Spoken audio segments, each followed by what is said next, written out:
What? All right, we're live. I'm with Karl Widerquist, Georgetown professor, and we're going to talk about basic income. Karl has written extensively on the concept of basic income guarantee, also known as universal basic income or guaranteed income.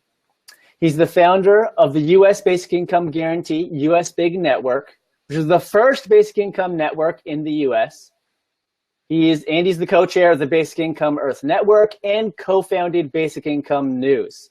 And he's written 2 books on the topic. So basically, Karl, if you have any interest in basic income, Karl's the guy to talk to.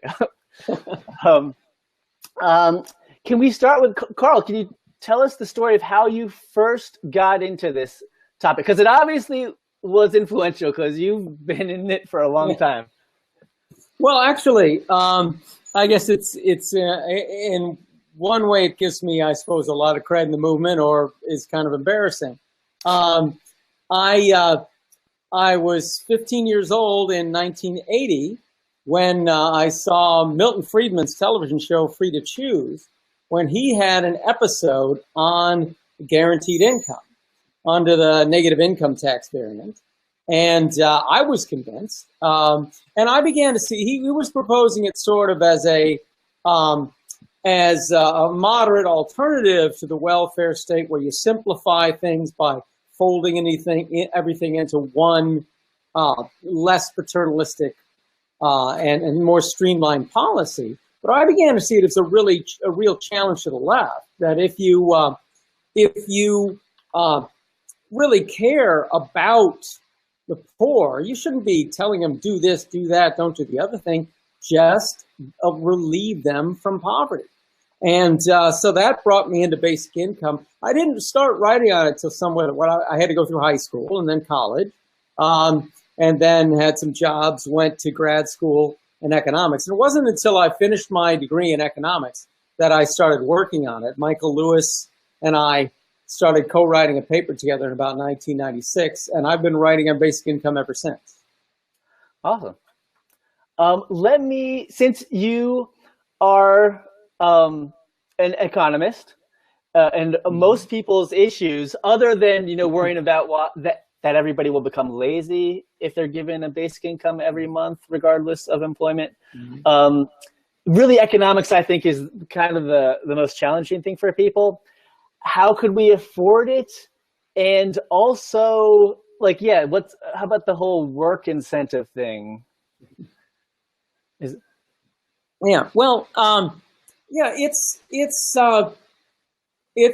not hard to afford. We spend $650 billion a year just on defense, more than most of the rest of the world combined.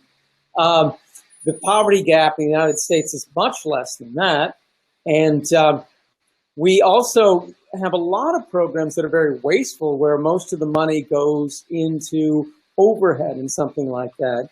The economist Charles Clark estimates that you could finance a basic income large enough to eliminate poverty in the United States with a flat income tax rate of less than 39%.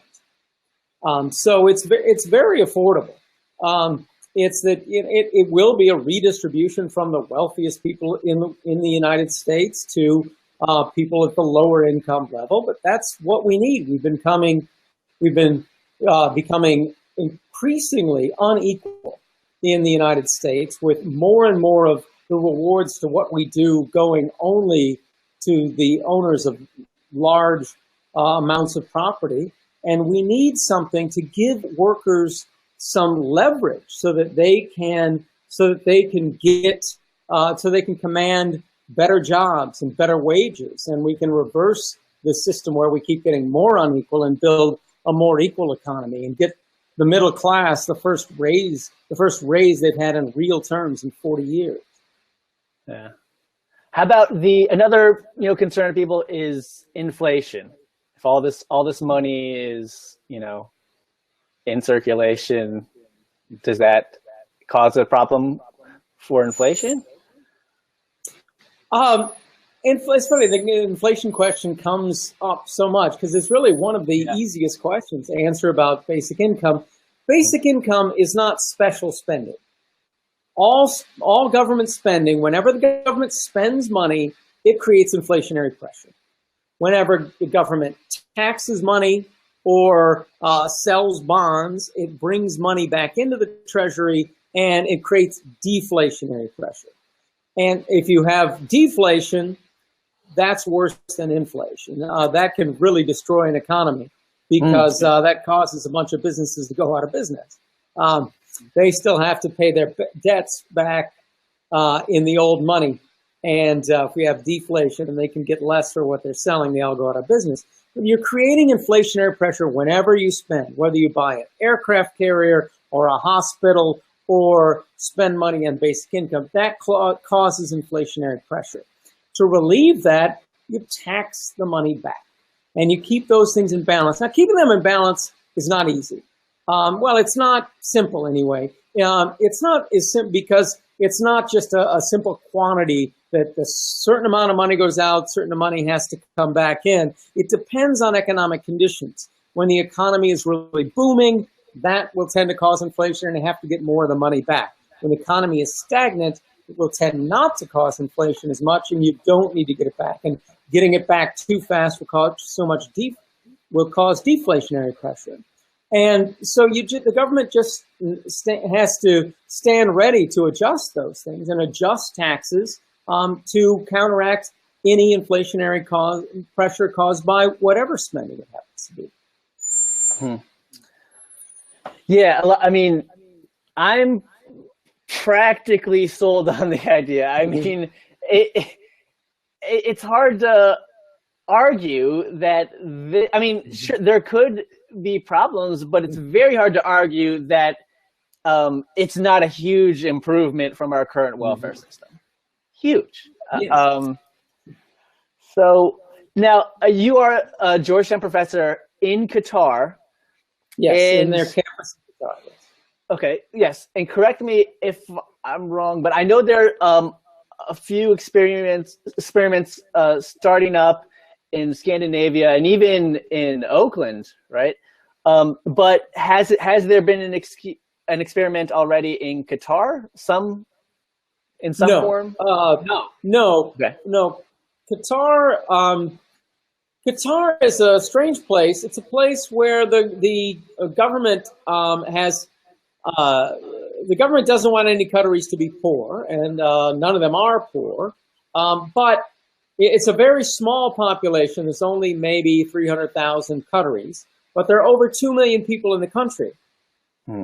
So they have many, many foreign workers, of which I'm one, and I'm one of the well-paid Western professionals, but they also bring in a lot of very poorly paid people from developing nations to do their labor.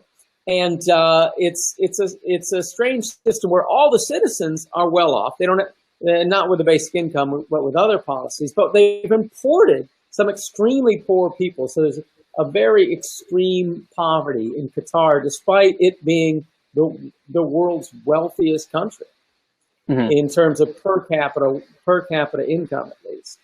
Now, but the way they try to benefit the citizens without actually giving them a basic income actually is harmful.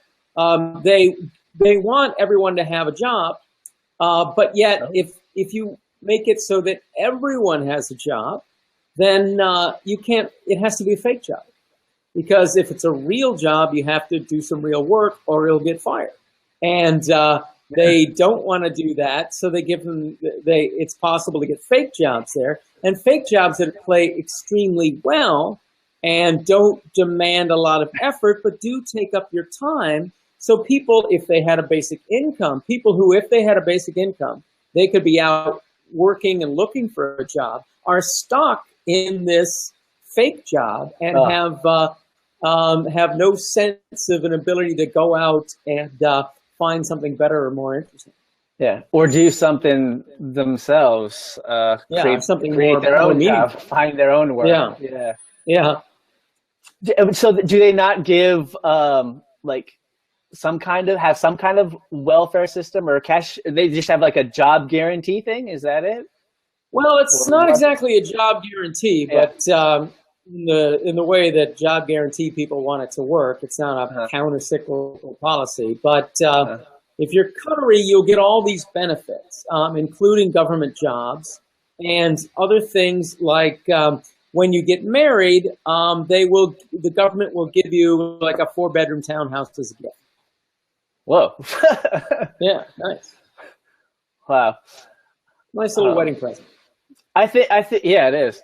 I may have been confusing it with was awful with Libya. Didn't they give like some kind of like at least 1 year? Didn't they give just cash to every citizen or something or no? No, they didn't. What Yeah, this is Gaddafi talked about it. Gaddafi Ah, talked about it, big difference. and and he kept blaming other people for the fact that they didn't have it, even though he'd been the dictator of the country for 30 years, and if he wanted a basic income, he could have created one at any second. So he kept saying, yeah, he's going to do it, and there's resistance in the parliament, but the parliament did whatever he told them to or whatever. Well, Now, what you might be thinking of is Kuwait. there you Kuwait, go. There you Kuwait, go. but that wasn't much of a basic income. They gave a couple of one-time grants in cash, which is, of course, moving in the direction of basic income. But there were small one-time grants, and it was only to the citizens. And Kuwait is very much like Qatar, where it has a few citizens and many foreign workers. So these grants only went to people who were already wealthy. Let's see. Let's go back to. Well, thank you for clearing that up. Geez, that's embarrassing. Yeah. Me mixing my Middle Eastern countries up. Not good. That's all right. Let's see. Well, can I? I did experience an interesting situation this weekend at MLK Memorial. Yeah, I saw some of the video on that. Mm-hmm. Like And so you did a good job. Thanks. I'll just quickly summarize for people who haven't seen it. But because most people are unfamiliar with the fact that MLK wasn't just a big leader for racial justice, but also economic justice. And he did, in fact, endorse a guaranteed income, the idea of it. And there's not many quotes in his memorial on economic justice, so I thought I'd bring these in, including his quote, one of his quotes for supporting a guaranteed income. Now, the police came and even handcuffed me and to have me when I didn't remove the banners. I thought for sure I had been warned about this, but I thought, my God, all I'm displaying is MLK's quotes on MLK holiday at MLK Memorial. So I thought, perhaps there could be an exception, or it wouldn't really cause a problem, and it wasn't a problem for any of the visitors. But so interestingly, it actually wasn't a permit issue. The entire area inside the memorial is just restricted to any kind of demonstration.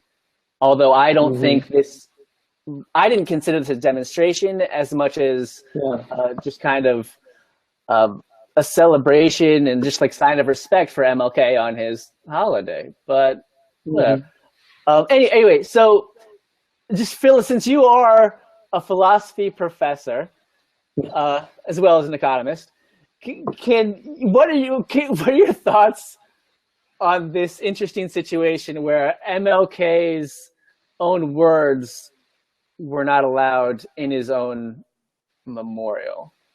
Yeah, I thought that was that's a great tag. Handcuffed for displaying MLK quotes at the MLK Memorial on MLK Day. Yeah. And it really, the police didn't come off looking very good there. They looked very authoritarian and unwilling to explain themselves, and a hair trigger for cuffing you. So I think you did a good job of pointing out the difficulty of that. It is funny to have someone, MLK's life was dedicated to activism, and then his own memorial prohibits activism at the memorial. And of course, he went to jail, I believe, more than once for civil disobedience. So I guess that gives you an opportunity for civil disobedience. But it's great to see actions like that happening, and I hope you can share that video. I also think people who are concerned about excessive police force will be interested in that. You should get people from Black Lives Matter and groups like that to take a look at it. Mm-hmm. Yeah.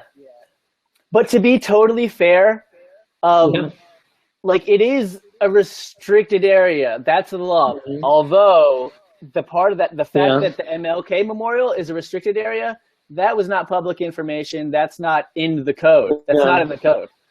It says there, it lists restricted areas for other monuments or in memorials. Not MLK.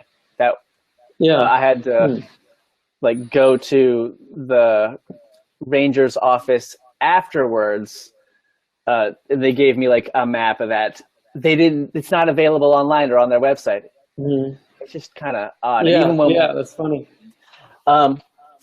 So let's see. What other questions do I have for you? I tried looking up your book, and it's like $100. I couldn't find one for less than $100 on Amazon. I think it's time for a reprint. I have I have early versions of most of my publications, including my books, online on my selected works site. Okay, good to know. Jeez, that's easy. Mm-hmm. So everybody check them out. What you want to pitch one of your books? Explain one of your books. Tell everybody what it's about. Why they should read it. Well, my book that I wanted to call "Freedom is the Power to Say No," and my publisher wanted to get keywords into the title, so they made me give it the main title of "Independence, Propertylessness, and Basic Income: A Theory of Freedom is the Power to Say No." So it's got a very long title, but those keywords are important. Yeah. It's a book about what it means to be a free person. And to be free, it's not enough just to be out of jail and not a slave, but you have to be free from oppression. And to be free from oppression, you need to have civil rights and to be able to choose your own leaders and freedom of speech and so forth and so on. But what I'm arguing is that our idea of what it means to be a free person is lacking something. And that is, you should be free from forced labor. That no one should be able to force you to work for them. And no group of people should be able to force another group of people to work for them. And you think, well, if we don't have slavery, we don't have that. But actually, yes, we do. We have indirectly forced labor. Because people who have no property are not allowed to work for themselves. They have to work for someone who has property. So everyone without property has to get a job working for at least one of the people who owns property. And so people in this group have no other choice but to work for that group. And that's not a fact of nature. These people aren't unable to work for themselves. They are not allowed to work for themselves because all the resources, according to the law, belongs to someone else. Even though for the first 200,000 years that people were on this planet, we were able to work for ourselves as hunters, gatherers, fishers, farmers. The resources of the earth were out there for everyone to use. And then we made property out of them, and property is a good thing. We've been able to do a lot of things with property that people without it haven't been able to do. But creating property and just saying, well, some get to own it, and then the others have to work for the ones that have it in order to have anything, in order to even their basic survival, that is not a good thing. If you want to create property, everybody has to get a share. And how do we give them a share? Well, the people who have it should pay a tax that goes back to the people who don't have it, the people who have taken control of the property, who've imposed a duty on all of those of us without property, should pay a tax and give it back to them. And this, I argue, is essential to maintaining people's status as a free person. And I talk about why this is important to social justice, and I talk about why this is a better approach than some of the others in the philosophy literature. And I tackle the question of whether people have a duty to work and a duty to contribute to society as a whole. And that's basically what the book's about. Cool. Yeah. I want to ask you about, you organize the Basic Income Congress. Is that right? It's like a yearly get together among basic income enthusiasts and activists. Well, there are at least two that I've been involved with. The North American Basic Income Guarantee Congress has happened every year since 2002. And I helped organize the first one and several of those. The next one, which I'm not helping to organize, is this summer in June in New York City. I'll be going and I'll be speaking, and hope we'll see you there. Now, but the oldest Congress in the world is the Basic Income Earth Network Congress, which has been happening every 2 years since 1986. So a good 16 years longer than the U.S. Big Congress. But it has been only once every 2 years until this year. This year we're going every year. So we have another Congress coming up this September in Lisbon, and I'll be there also. So I hope I'll see you and some of your listeners there. Yeah, sounds good to me. I mean, it's amazing because I see so much progress. It's becoming so much more common that, you know, people, you bring it up to, that for it to come up in conversation, really. Mm-hmm. And that's just me having known about it only for the last few years. And you've been in it since 2000 or so?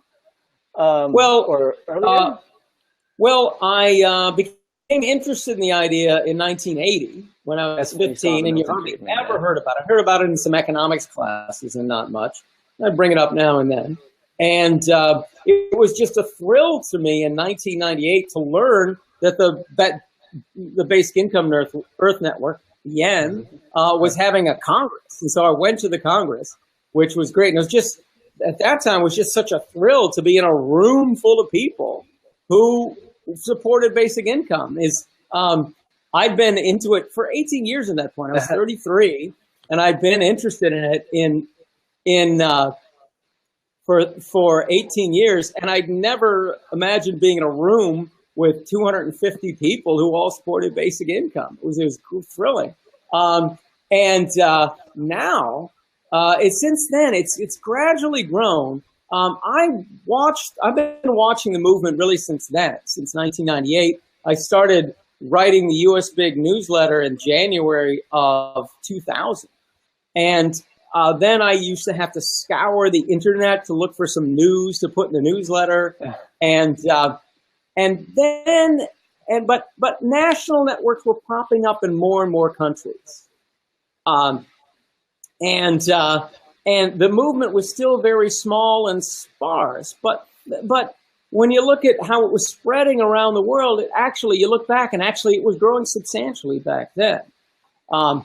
In 2006, I think, was when it began to really turn up, when Bishop Kamita of the Lutheran Church of Namibia went to the UN Congress and slammed his fist on the table and said, words, words, words, we got to take action. Now, people said that stuff all the time. I didn't do anything. But this guy actually had a plan. He had money behind his plan. He had raised funds to have a privately funded basic income pilot in a small village of about 1,000 people in Namibia. And this brought great attention to it. Soon soon after, there was another pilot in India, and there were 2 petition drives in Europe, one in Switzerland and one in the European Union. The European Union one, even though they didn't raise the 1 million signatures that you needed, they raised nearly 400,000 signatures, and they got organized in every single member state of the European Union. And that really sparked it. That's when I noticed, is writing for Basic Income News. That's when I really noticed an upturn in it. So I count this new wave of support for basic income as really having started around 2011, 2012, but it's grown every year. So a bunch of people are like, oh, basic income was nowhere until 2016 when it exploded. I'm like, well, no, actually it had been exploding for at least 4 years before that, maybe 5. Yeah, it's amazing, like the progress and how quickly it's spreading. But now that, so we made all this progress, making a lot of progress, momentum, but now in the era of Trump,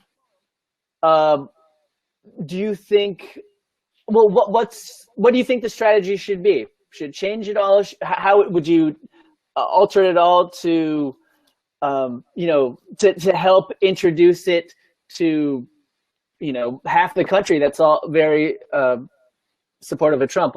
Although I guess it's the other half still may be need a little convincing if they're still, love the current welfare system, or just fighting to hold on to the current welfare system rather than trying something new. Well, yeah. And holding on to the thing is, we've been trying to hold on to the current welfare system since Reagan. And actually long before that, the reason we have the current welfare system was some sort of a compromise. It was supposed to be a compromise with people that really didn't want to help the poor and people who did want to help the poor. So, okay, well, we'll only help the really deserving poor. We will judge them, and we'll say, okay, if you can work, we'll make sure if you work, you have a job, we'll make sure you live decently.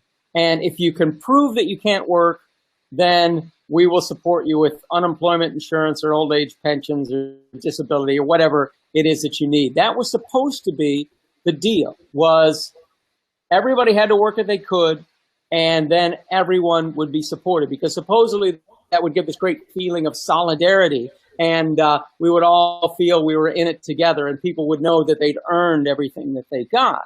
But it was never fulfilled. We never eliminated poverty. We never made the benefits generous enough that they eliminated poverty either for people who worked full-time or for people who had a proven disability where they could not work, or for or many of the unemployed. So,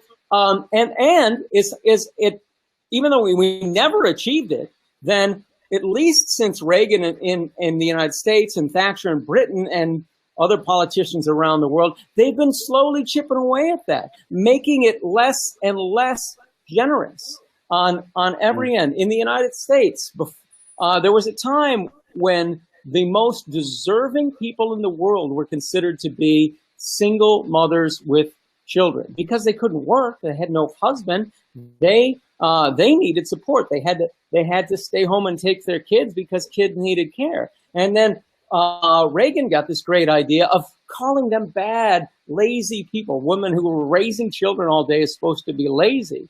And so those benefits get cut. And then they don't adjust the minimum wage. So workers can work full time all year and still be very deep in poverty. They've cut everything. So this traditional welfare state has not paid off.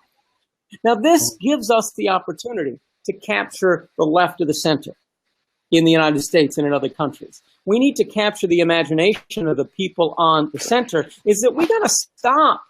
We got to stop trying to compromise with the Mike Pences and the Donald Trumps and the Paul Ryans of the world. It's that you're not going to find a certain number of conditions that's going to make them ever want to be generous to the poor. Their ideas, conditions, is just a reason to rule people out.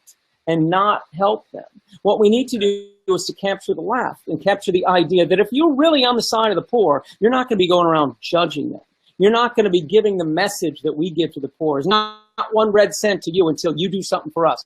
You get a job for us. See, we're so caught up in this belief that the prosperous have the right and the duty to tell the poor what to do, that we put most of us, the entire middle class, in the position where they have to do what the rich want them to do. Is that we, the middle class, we all have to go to people with more property than we do to get our jobs.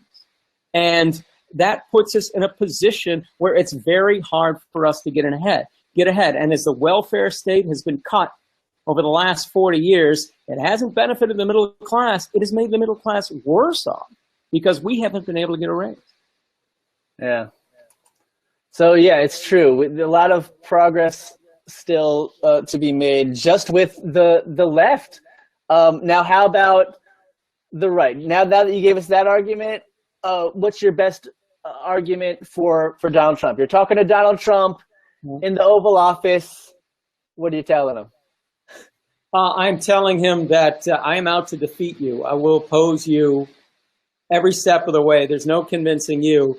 I'm going to use your disaster as a presidency to organize against you and to paint the harshness and cruelty that of your everything for the rich man system that you're building into a corner and try to capture the center of this country with the imagination of what basic income can do, and hope that we can build a backlash against people like Trump, that his presidency will be such a disaster that people will want to make a strong move to the left afterwards. And we might get, and the Democratic Party has been moving to the center really ever since they had that big failure with McGovern back in 1972. Oh, we went too far left. We're afraid of that. They nominate somebody that's further and further to the center.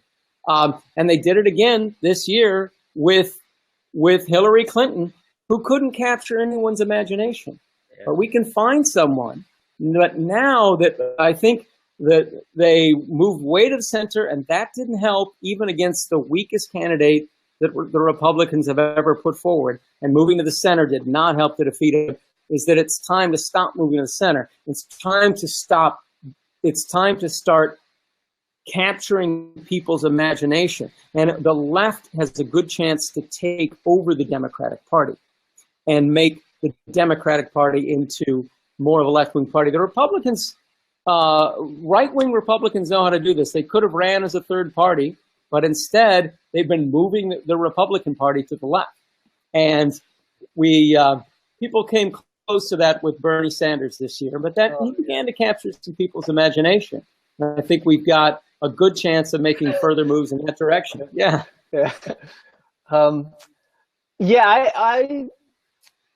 I think, but hold on, Karl. Yeah.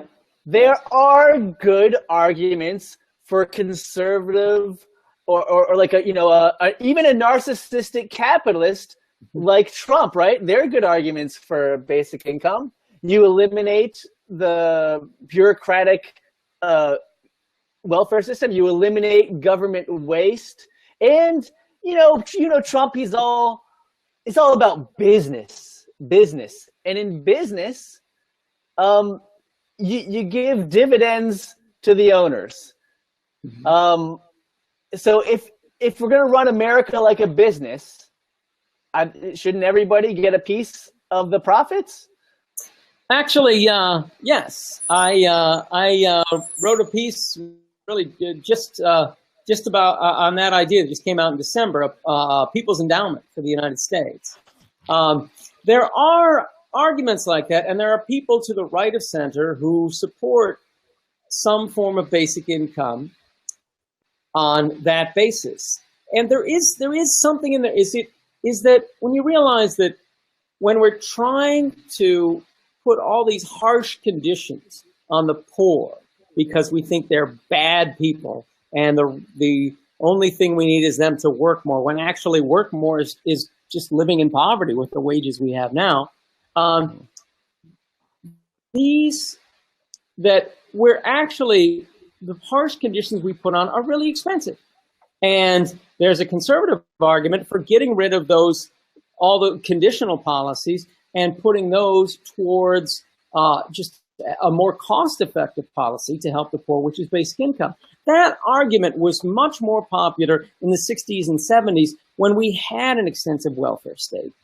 And there was a lot of savings there. But the Republicans decided with Reagan, they had a better idea. Oh, well, rather than trying to replace the welfare state with something better, something that's more cost-effective, let's just chip it away bit by bit. And they were so popular chipping away, the Democrats chimed in.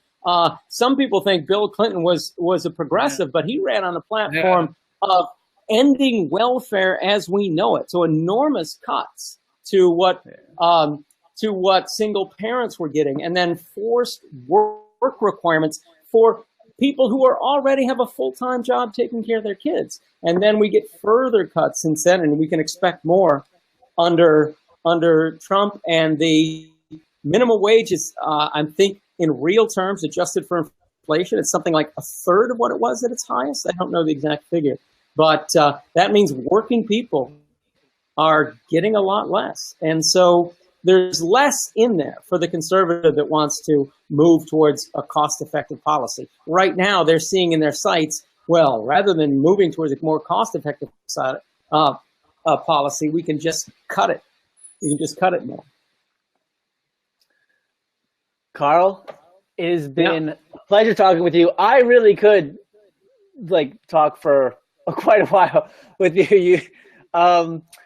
But let me ask you to leave us with, why we should be positive about the future of this basic income movement, even with the Trump presidency, and then also remind everybody about that Basic Income Congress coming up later this year. Okay. Well, there's one in New York. The North American Basic Income Guarantee Congress will take place in New York this June. It's not too late to put in a proposal if you want to present. And until June, it won't be too late to come up and attend. You can find out about it at usbig.net is where usbig.net. You can find out more about it. Then the BN Congress, which you can find out about at basicincome.org, will take place in Lisbon this September. That will be the bigger international Congress, both worth seeing. And I think the other question was about what to do with Trump. I think Trump is poised to be a disaster. He got elected with fewer votes than his opponent, the most fewer votes of all the electoral college reversals in history. This was the largest. He lost by something in the neighborhood of 3 million votes. He only got 48% of the votes, and he's unpopular. A lot of those people who voted for him didn't really like him. They were just Republicans, and they figured however bad he is, he must be better than the Democrat, which I don't know how anyone could think that, but they did. So, and he doesn't know a lot about governing. If you know your history, he could be to the Republican Party what Zachary Taylor was to the Whig Party. The Whig Party nominated a political outsider that didn't know much about politics, and he was a disaster, and it killed them in the next election. And the Whig Party never came back. Well, these days you can't kill a party, but you can kill them for an election or two. And there's a good chance that we're giving the Republicans enough rope to hang themselves. That's sadly, that's our best hope at this point. They've got complete control over all branches of government and most of the state houses, even though they're a minority government. And that's extremely dangerous to a minority government to have such extensive control. The idea of the Electoral College and the separation of powers was that you would get different parties in these, and you'd never get, it was supposed to empower the voices that are out of power because they'd be in power in one place or another. And we're getting the opposite, that the small voice is actually taking over the entire thing. um, and and they're going to do what they want to do, and it's not going to work out very well.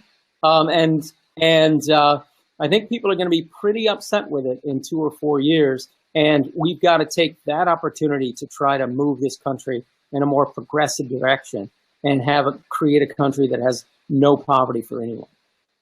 Absolutely. I totally agree. I really hope the Democrats, step up well, to the not even so much the Democrats, but I hope I hope some people who are to the left of the Democratic Party now come in and take it over. The way people who are to the right of what the Republican Party was a few decades ago came and took that thing over. Yeah, I agree with you. And this was fun. It was. Thank you. We should do it again sometime. Yes, we should. Karl Widerquist, thank you for joining me, and I hope to see you at the Basic Income Congress this June, and maybe a live stream or two between there. Great. See you then. Good night. Yeah. Good night.